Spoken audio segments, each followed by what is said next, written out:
times. So many people facing so many adversities, and the world gets a shocking news of Irfan Khan losing his life. These are the times where we just need to strengthen around compassion. We pray for the departed soul of Irfan Khan and many others who have lost their lives during this difficult time. We just need to strengthen around the compassion during these difficult times today. And I'm glad that I have got this opportunity to hold one-on-one session with Damayanti Biswas, who is so compassionate about so many causes. And I let her talk about her debut novel, You Beneath Your Skin, through her own words. Just waiting for them to get connected. So Damayanti in itself means soothing and subduing. So how are you, ma'am? Hi, Anu. We need to smile through these times. Today I got a shock as well, and as you rightly pointed out, we've been hit with more bad news on top of all the bad news that has been going around, and my prayers go out for the departed soul and, like you said, for all the people who are suffering at this time.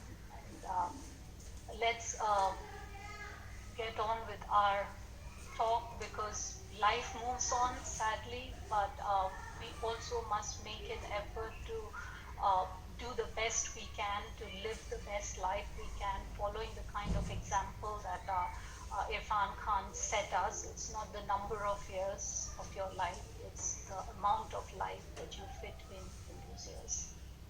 Truly said and aptly said, ma'am. And I'm so glad, and I just told them that Damayanti means soothing and subduing itself, and how compassionate you are towards so many causes.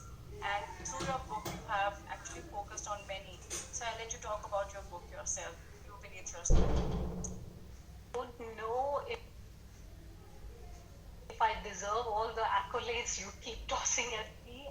We are all, I think, we are all humans. We care about each other, and this book has been a long journey. It did not start as a message. There was no message involved. Very honestly, I was just trying to write the story, the best story that I could write. And it was only after I met the acid attack survivors from Stop Acid Attacks. I would like you all to check out their profiles. They are at Stop Acid Attacks on Instagram.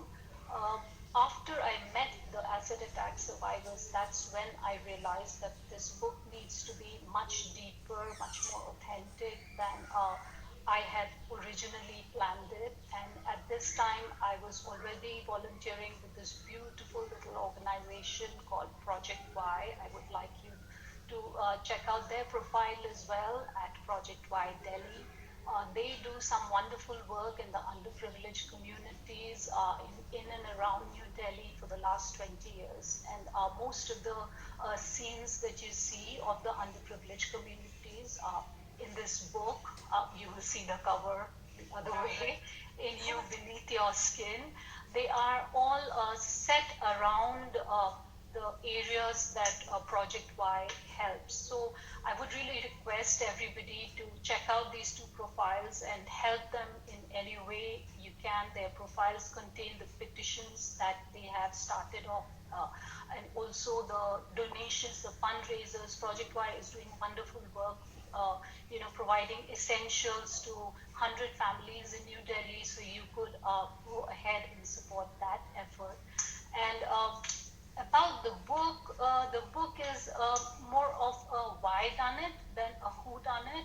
People call it a thriller, but I call it more of a literary crime novel. I kind of wanted to explore Delhi, the society, the high society, as well as its underbelly. I also wanted to see how crime exposes the various layers of society, because at the point of crime, tensions run high, and people try to, they act their real selves. They are no longer wearing their masks, and that is how it came about.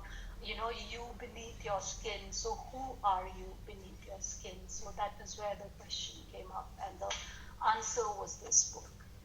Okay, so it's actually a compilation of so many, I mean, like you can associate it not to one thing, but so many different things like misogyny, and then there is autism in this, and then there is, I believe there's a lot of research has gone into this book.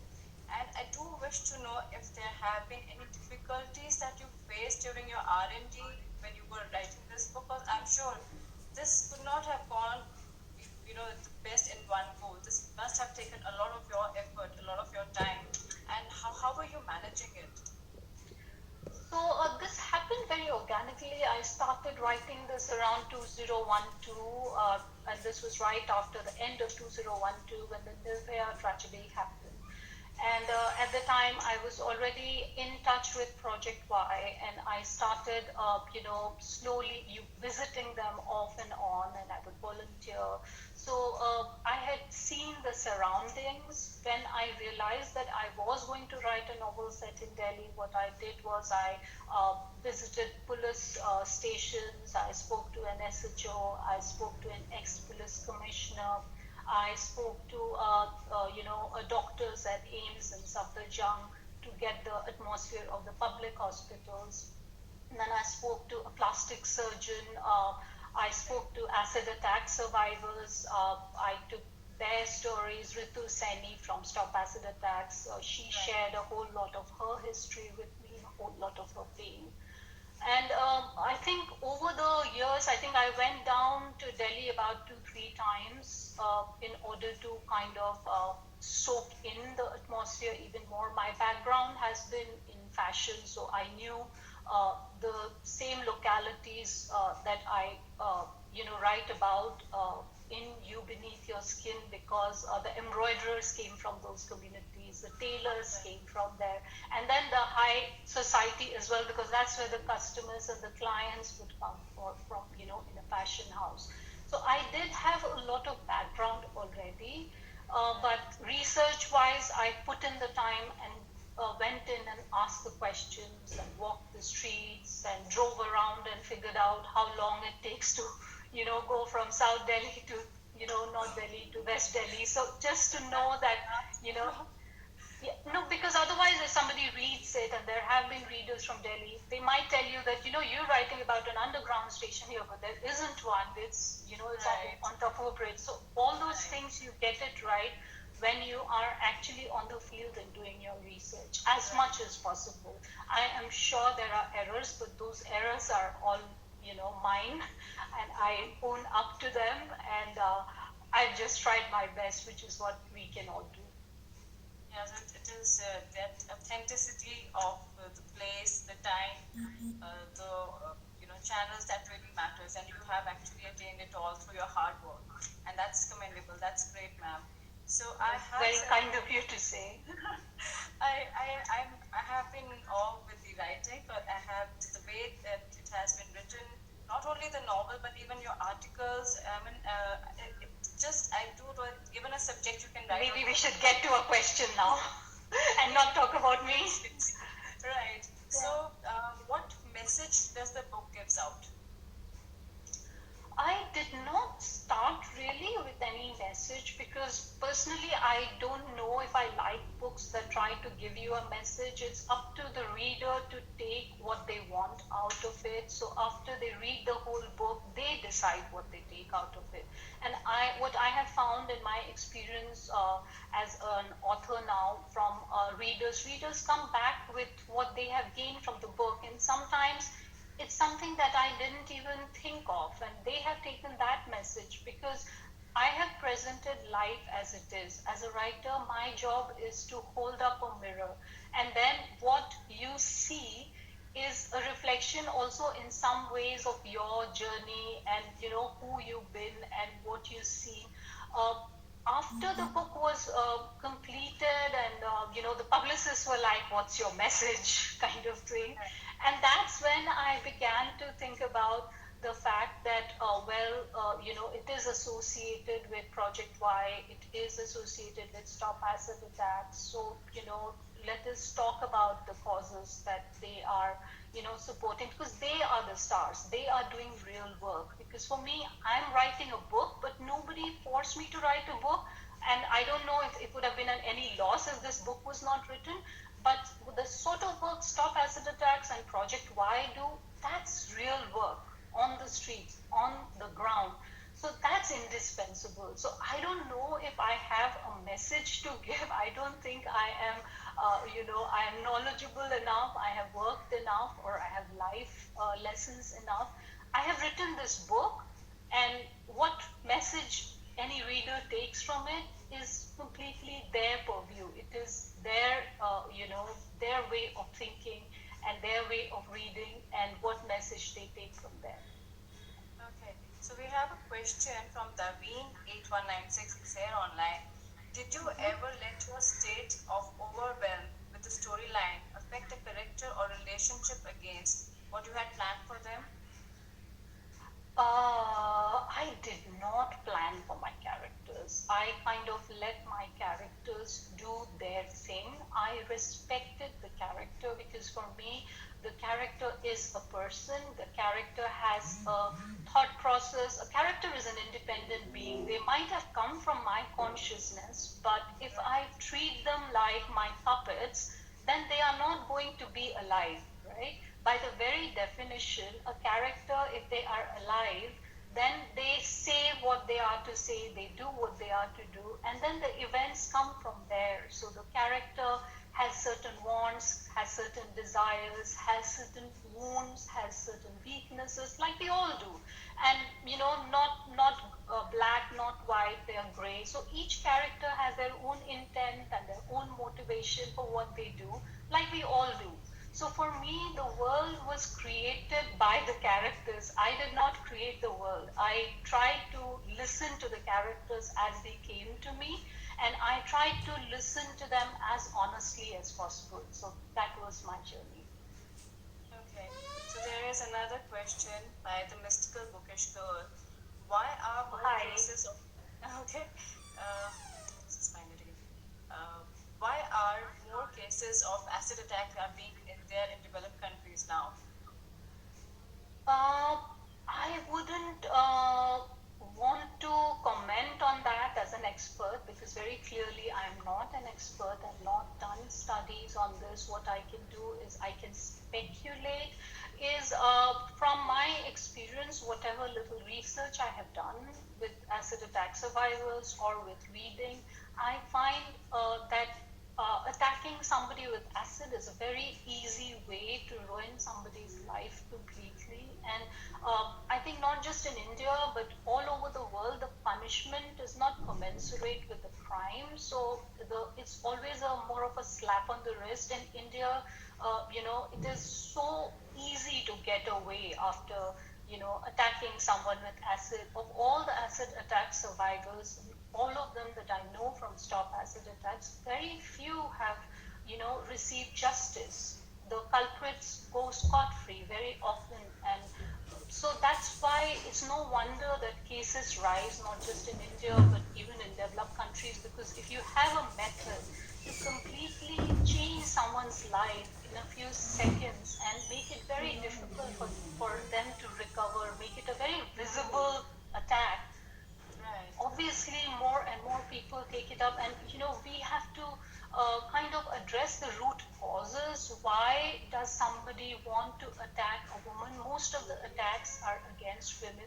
So why does and they are perpetrated by men, but this is only a general statement, not always. There are women acid attackers and there are men acid attack survivors. But what is important to think about is, why does it happen?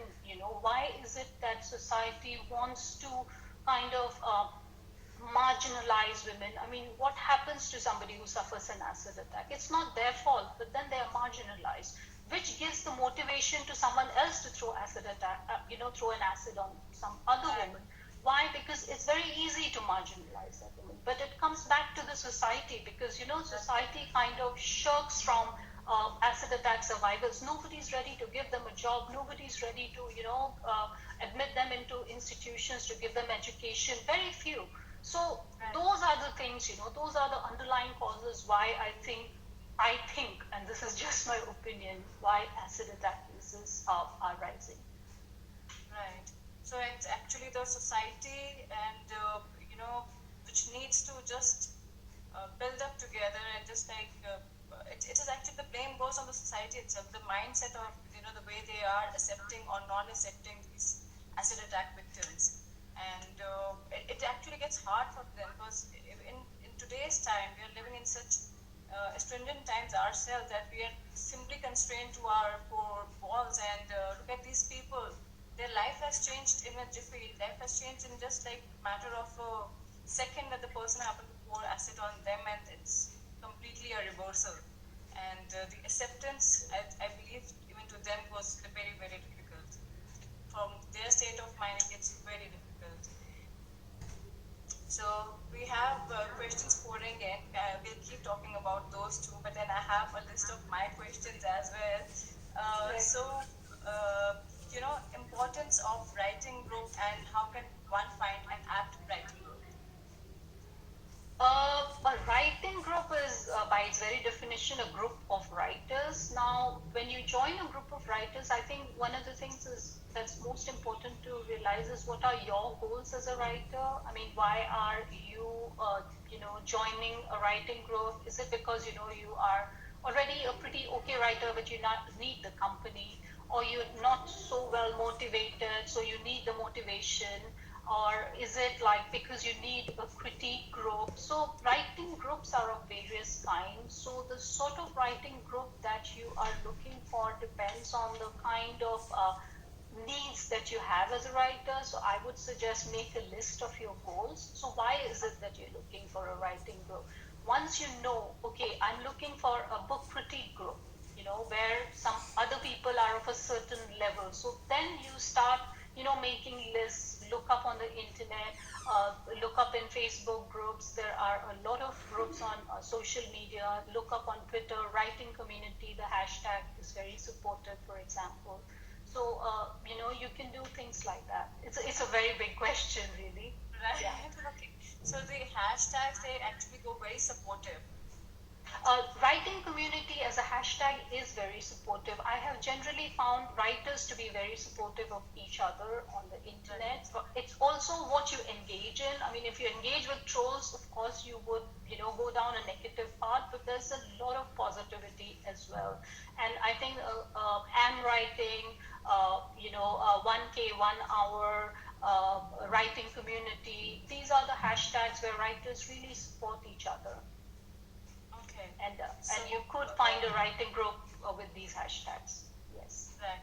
So if one wishes to really grow, and I believe that this is the right, path for them to use the hashtag communities and just build up their readers and build up, the community as together itself, just rise together as itself. Yes. So, what advice would you give to someone starting their first book? That's a big one. Starting your first book is an immense undertaking. So realize that it's a big thing. It's not something very small. Nowadays, you hear of a lot more people writing books, but to actually take a book, from its very idea to execution, it takes time, it takes perseverance, it takes patience, it takes learning a lot of skills. But the one thing that I would say off the top of my head is finish that first draft. Doesn't matter what quality the writing is, doesn't matter what your story is like, doesn't matter nothing. If you're going to write a novel, finish that draft.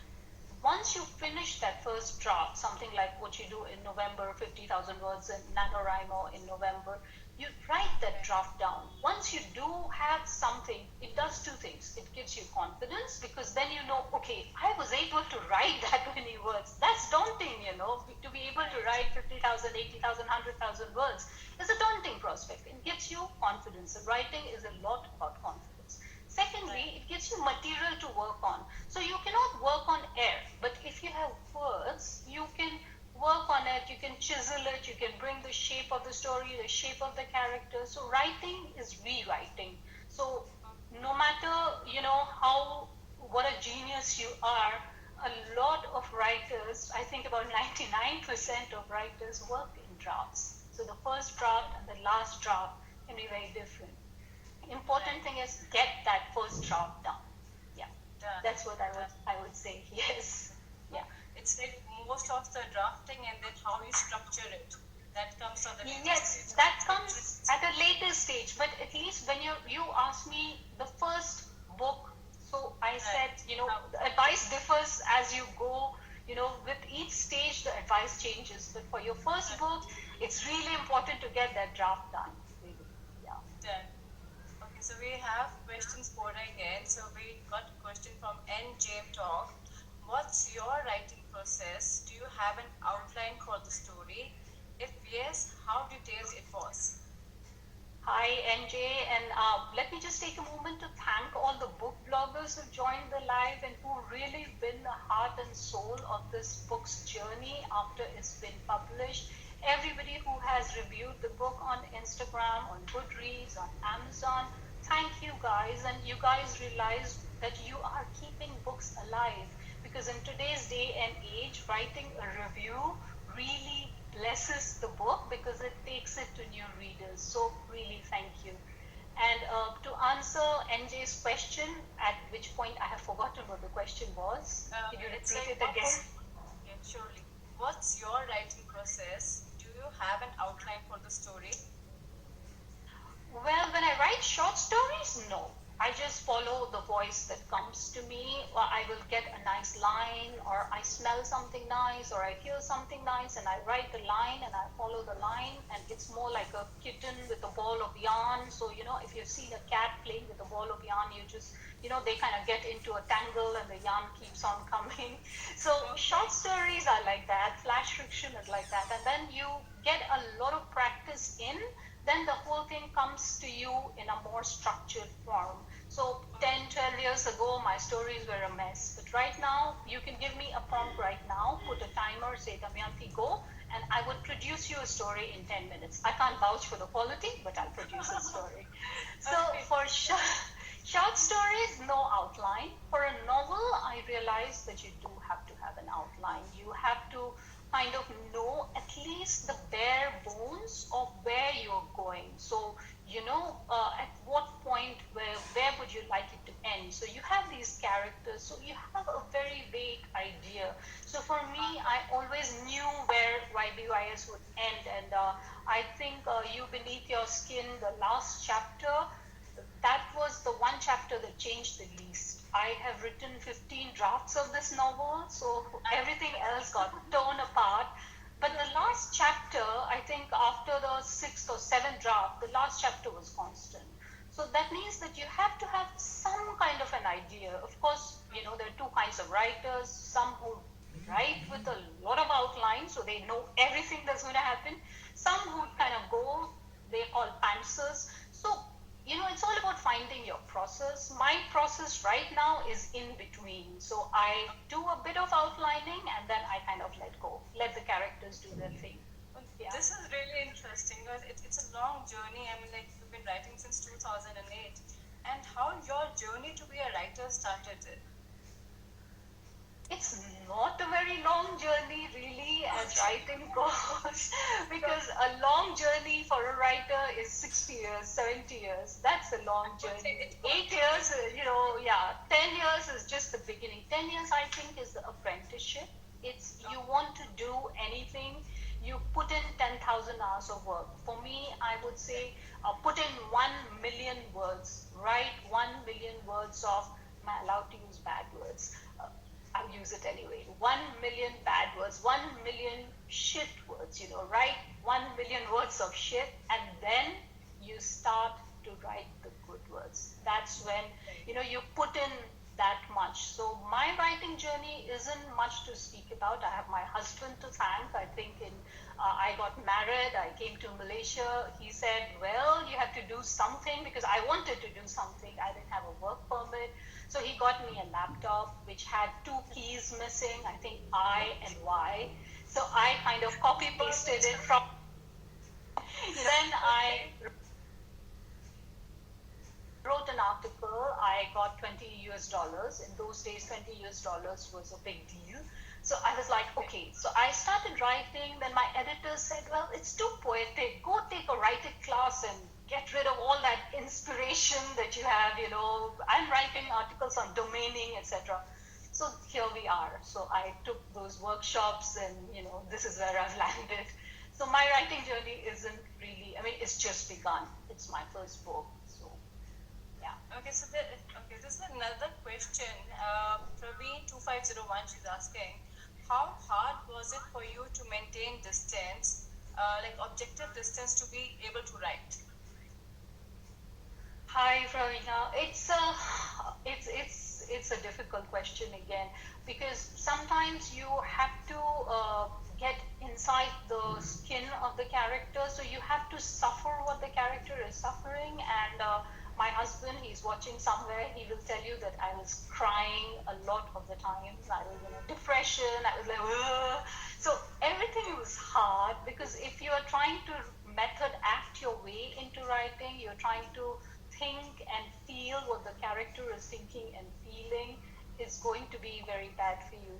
But when it comes to objectivity, I think when you come to the later drafts, when you edit it, then you realize, you try looking at it like a reader, not anymore like somebody who's living the characters, but somebody who's looking to get lost in the story. So then you check, if this happened, then this happened. So you cannot say this happened and this happened and this happened.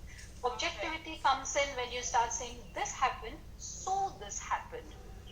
So the king died and the queen died is just an anecdote. But the king died and the queen died of grief.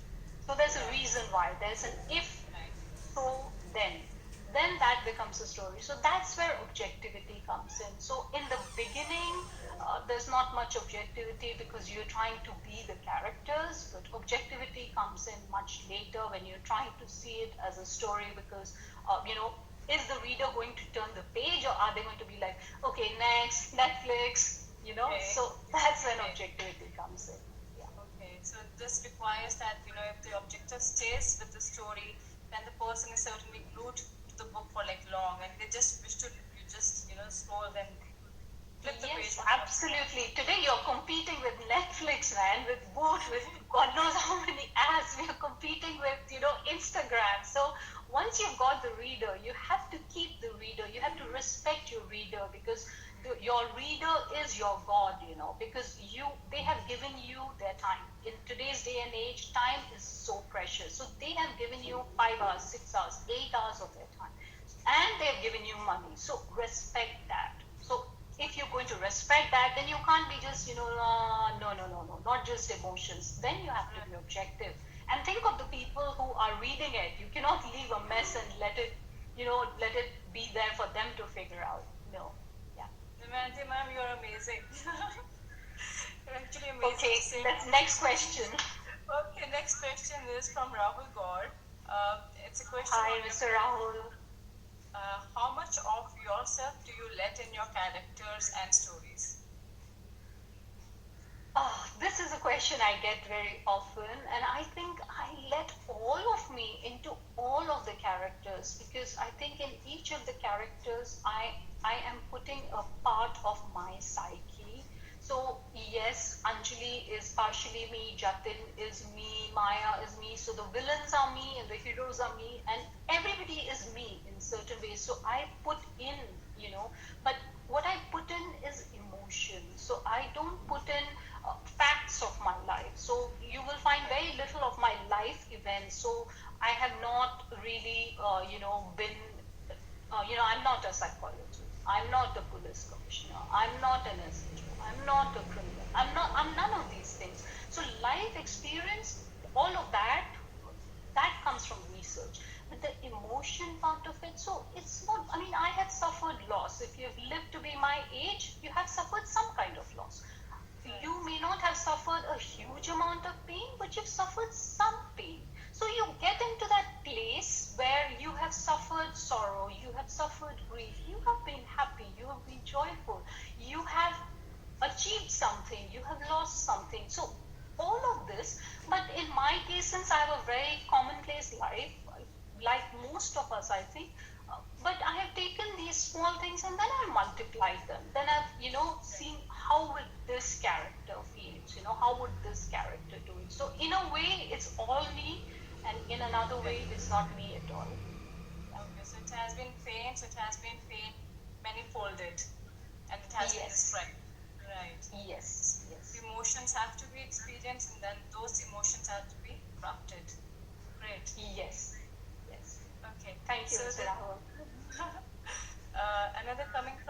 Amisha. Uh, she's saying that Hi, Amisha. yeah, theme being that sabke andar daag hai. Everyone has flaws.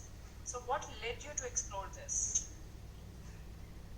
I don't know if anything led me to explore it really. It is, I think I started writing the stories of Anjali. Anjali came to me in the beginning. She came as a character who wouldn't go away. And every time I wrote a short story, anything I wrote, there would be Anjali's character. There would be shades of Anjali. And then I knew that Anjali was a perfectionist and she was in love with her face. And then I came to the thing that, somehow she loses what she values the most, and how would she, react to that?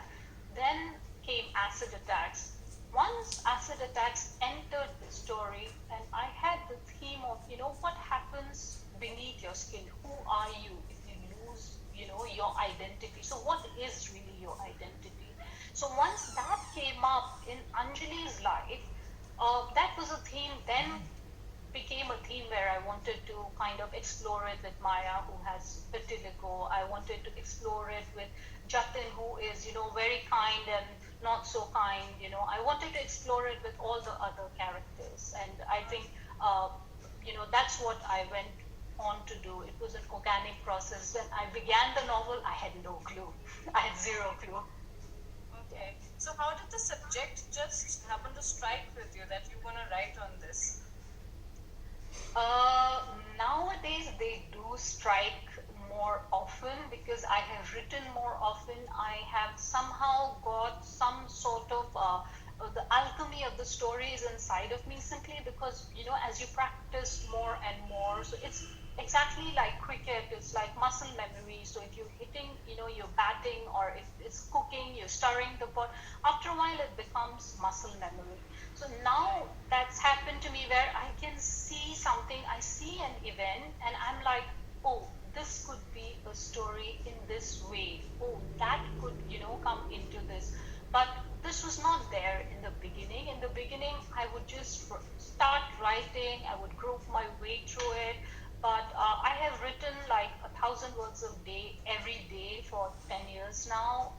Nowadays, not so regularly, but earlier I used to do that. So that has helped me in kind of, taking it from the earliest sensations. I never write from ideas. I write from sense memories. So it's a voice or it's something I see, but it's never really an idea. So I don't write from a place of intellect. I write from a place of the body. So what your body feels. So I write from a place of body and feeling. So that's where it starts nowadays. And nowadays it's easier with practice. Yeah, no easy answers. Okay. So did you have the book continuing in your head months after you published or wrote it? Because this is coming again from Darwin 8196. Hi, Darwin.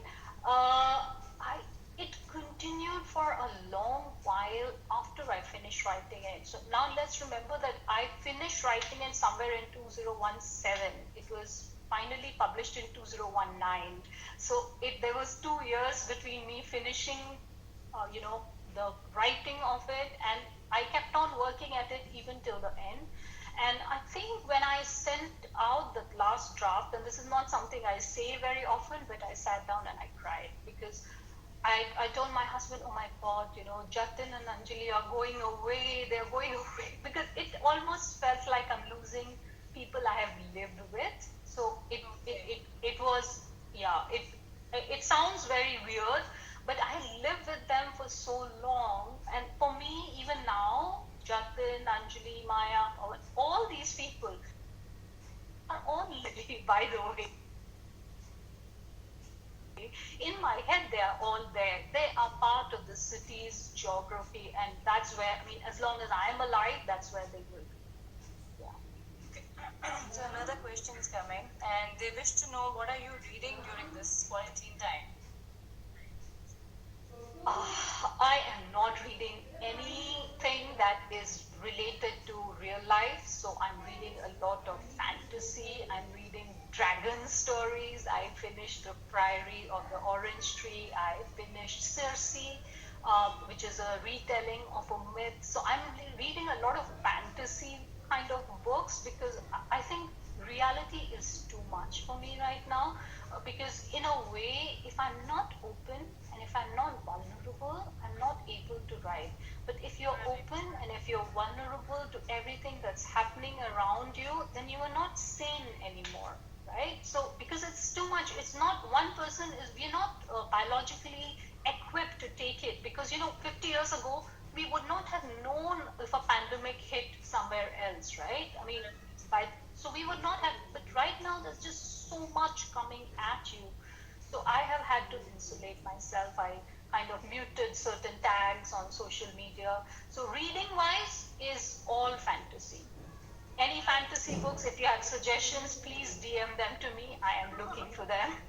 Okay, so it's like the distractions are equally important at this present time. Even I keep looking for the distractions because it just gets too much at times, all the negative news. And if you tend to take so much of negative news, it's just that your mind starts behaving in that manner. So distraction is certainly important. Fantasy goes great. And thank you, Sid Reviews, for this wonderful question. Thank you, So, Siddhant. oh, yeah, okay. So you need to feel your emotions you're writing about. Yes, 100%. All the time. That's the difficult part. I wish I didn't have to feel them. Okay. So I have gone through certain of your blogs, and there have been certain advices and writing tips that have been shared by formidable authors, literary agents. Anyone's particular style that you are impressed with, or you wish to talk about them? Actually, all of them, all the writers that are posted on my site, damyantirights.com, I encourage you all to check it out. The reason I host them is because as writers, they are far ahead of me in their journey. So I learn a lot from each one of them, and that's why I started it because people said, "Oh, you're a writer, you should be giving writing advice." Far be it from me from giving any advice. I really don't have too much advice to give. So I went to the people who were, capable of giving advice. And so for me, uh, each of them really, each interview, each guest post on damyantirights.com, all these people, they are literary agents, they are editors, they are, they head journals, they are authors, they've penned down bestsellers, they're writing teachers. So it's like a treasure trove of information and writing craft that they have very generously shared. So I would encourage everyone to just go and check out that page and visit all the links. Go crazy.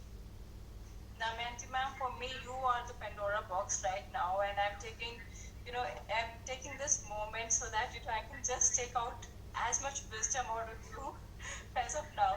So I'm glad that we are doing this session, and there are still questions pouring in, and there's someone who has mentioned that you were involved in the fashion industry, and she's just curious as to how. This is by everything plus everything. Hi, Samvedna. So, yeah, for me, I was in the fashion business a lifetime ago. I am an NIFT graduate. So, I was an NIFT graduate when there was only one NIFT in New Delhi. So, that tells you how old I am. And probably because I was very much into the looks of the thing, and in those days, remember that we did not have so many professions. So you could either be a teacher or a doctor or an engineer.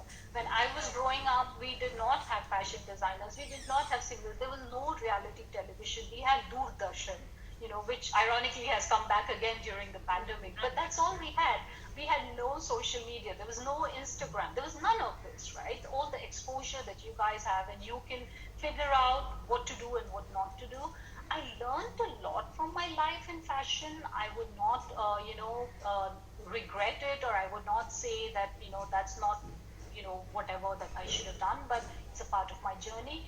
But fashion was something that I realized after a while that it did not satisfy me. It did not speak to me as now writing speaks to me. So writing has become my calling. Fashion not so much. I watch it from a distance, and it's good. It's a livelihood for a lot of people, which is something we forget about. But that's about all it is for me now.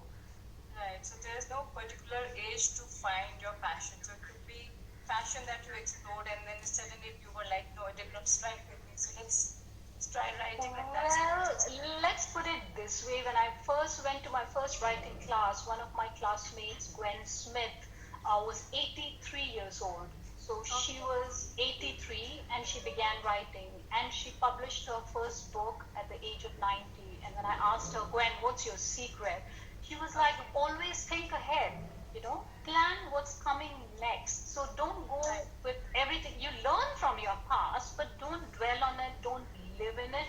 Plan what's coming next. So really there is no age to learning. There are people at the age of 60, they are learning, they're going mountaineering, they are paratrooping. So sky is the limit. The only limitations we have are the ones we put on ourselves, right? So once we take that away, once we take away the no, it's always a yes. You take life, you go where life takes you. Yeah. Right. And we have questions pouring in, Damayanti ma'am. There's another one. Do you have a different process when you set out to write from a male point of view? This is by Intellectual Badass. I don't know if I have a different process between male characters and female characters. I do, however, take male voices that I've heard in my head. So I would look at the characters that I've seen in my life. So usually I would take somebody's features, I would take somebody's, whatever. So for men, usually I would model them on men I have seen, men I have met, but take something from each one of them, maybe, but not totally. And I think that the process of writing men and women are the same. We are both humans. We see the world a little differently because of how we are brought up, especially in India. But really, there isn't that much of a difference. What's really important to, while writing a story or writing a character is how honest you are. It is true that you're making up stories, but you're also reflecting something of humanity in them. So if you are honest to the human within you, you will be honest to the human within the story. So that is all that there is to it, as far as I'm concerned. Really, there's no one way of writing. There's no one way of, writing characters or writing males or writing females.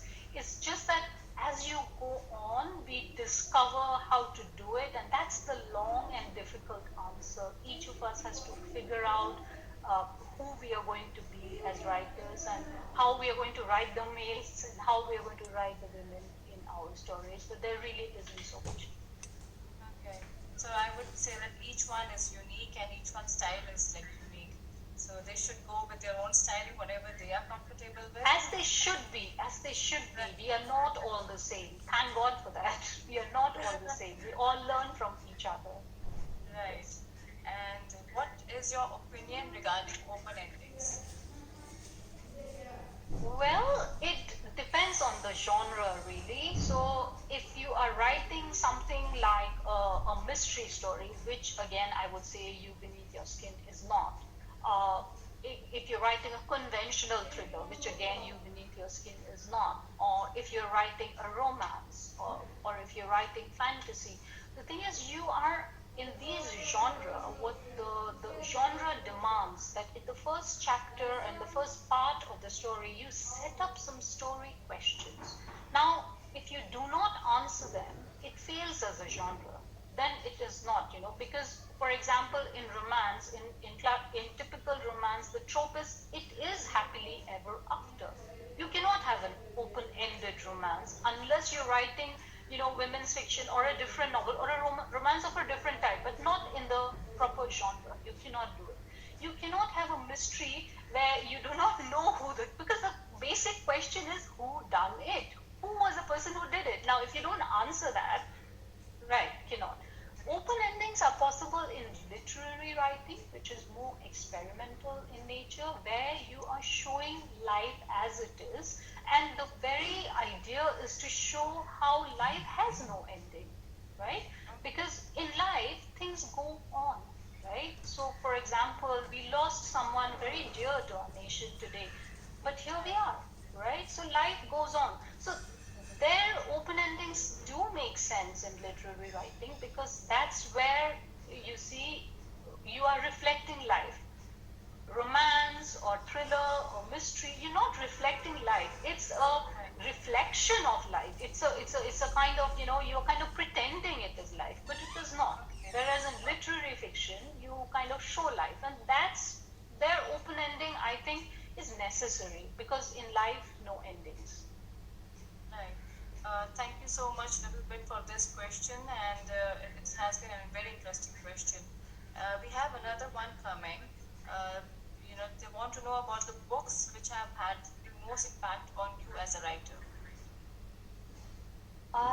As a child, I think I read Old Man and the Sea. This is Hemingway's classic, and I think that scene where this old fisherman, he brings back a mega fish in his small boat, where it's only the bones that come back to the shore because throughout all the sharks have eaten the fish in the sea.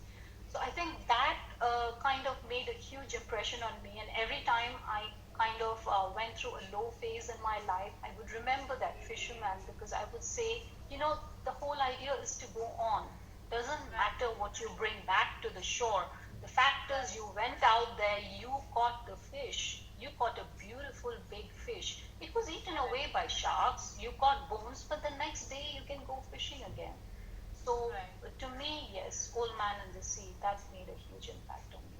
And it still remains one of my favorites. So certain stories, they just stay with you since your childhood, and it just put that impression on you, and that stays throughout your life.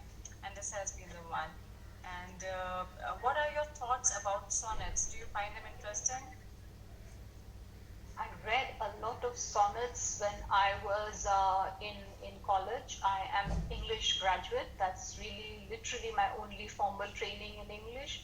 And I did read a lot of sonnets. I cannot recite any off the top of my head. They're ridiculously difficult to write. And I think poetry is is the highest form of writing, I think, because that is where form meets content in such a concise and honest way, so there's no fudging around. So Okay. sonnets, a huge salute to people who can write it. I can read it. I read a lot of poetry, but sorry, not a poet here. Okay, all right. So we are actually running out of the time. We are above the scheduled time as it is. We'll be ending, and Sorry, I'm Anu. sorry to the ones whose question I just could not put.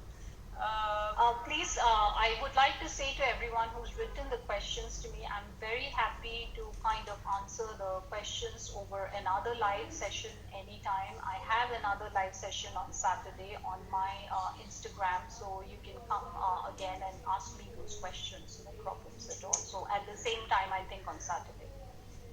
Okay, but before I end it, I have this question. So, what do you wish to write on next? I am writing another novel right now. It's set in Mumbai and it's about a bar girl and a police inspector. And that's all I'm going to tell you about it. Okay. So we can just gonna stay with that information with us. It's just about the bargos and the police inspector. That's great. In Mumbai. All right. Mumbai is another city that we would probably find you there. Probably gonna stay there for long for all your R&D. So let us know when we Yes. can. And Yes, one thing hopefully. you're loving about this quarantine, and one thing you're hating about this quarantine. I don't know that I love too much about this quarantine. The one thing I think that I can think about is the way it is bringing people together. People are beginning to look at each other, notice each other, even if it's just online. People are reaching out, to the migrant workers, for example, who are stranded all over India because the underprivileged suffer the most in any times of crisis, and this crisis is unprecedented. So, what I love really is people who are spontaneously reaching out to people who are in need. So, that I think is something that's commendable, and I really wish it didn't take a pandemic for that emotion to emerge. What I do not like is, of course, the isolation that we all face, that, that people, how much they are suffering. I see the reasons why. I see that, in a country where we have so many issues, when another issue comes in, when a crisis comes in, everything gets intensified. So there isn't one solution, and I really do not like that so many people have to suffer so much. But the fact is that a lot of people have been suffering for decades, and we haven't noticed it. It has taken a crisis for us to take notice. Right. So the last one would be, and it's a very contemporary one. What kind of a world you wish to be a part of post-quarantine? That's a world I don't know whether I would get, but that's a world where I think the one belief system would be compassion, where compassion and giving would be the one rule, where, something like Ubuntu, where we take care of each other, where we hold hands, a world which was based on the principle of, when you see a tree with fruits, you don't race each other to get to the tree to get the most fruits. You hold each other's hands and you all go together to the tree, and everybody has a feast. So that's a world, that's a utopia. I am cynic enough to know it's not going to probably happen, but if you ask me my dearest wish, there it is. We're not so sure whether it will happen or no, but it will certainly make difference in a lot many people's lives. Just a message going out to them will make a lot of difference to a lot many lives. So thank you so much, ma'am, for being here, for just giving me this opportunity, and I hope that all the viewers also gained a lot. Any note that you wish to say, anything that you want to end the session with? So thank you so much, Anu, first of all. Thank you, the Great Indian Book Tour. Thank you so much for this opportunity to speak. And thanks to each one of the viewers here, everybody who has asked questions here, everybody who has commented, everybody who I could not say a personal hello to. This is my hello to each one of you. I wish I could come through the screen to hug you all. Yes, that's another thing I want. Post-quarantine, I want a world where we can hug each other without, this fear, because now there's this fear all around. I wish a world for all of us where we can just reach out and hug. So here's my hug to each one of you. I love you all. I mostly know all of you. Some of you I've met at various writers' festivals. Some of you I see your live on Instagram and on other social media. So here's a lot of love going out to each one of you. May we prevail. May we go through this time together, and may we come out as compassionate, giving, beautiful souls that we are. Thank you so very much, ma'am. Have a very wonderful life ahead. It was so lovely talking to you. Likewise, Anu, it was a beautiful experience, and thanks everyone. Thanks to everyone who has joined in. And I'm so sorry I could not respond individually to each comment, but you can be very sure I will be, getting in touch via DM. So thanks very much. Thank you. Bye. Bye-bye. Bye. So guys, the session was amazing. I hope you have, just gathered as much information through this wonderful session. She's a beautiful person inside out. So strengthen the world with compassion. That's the note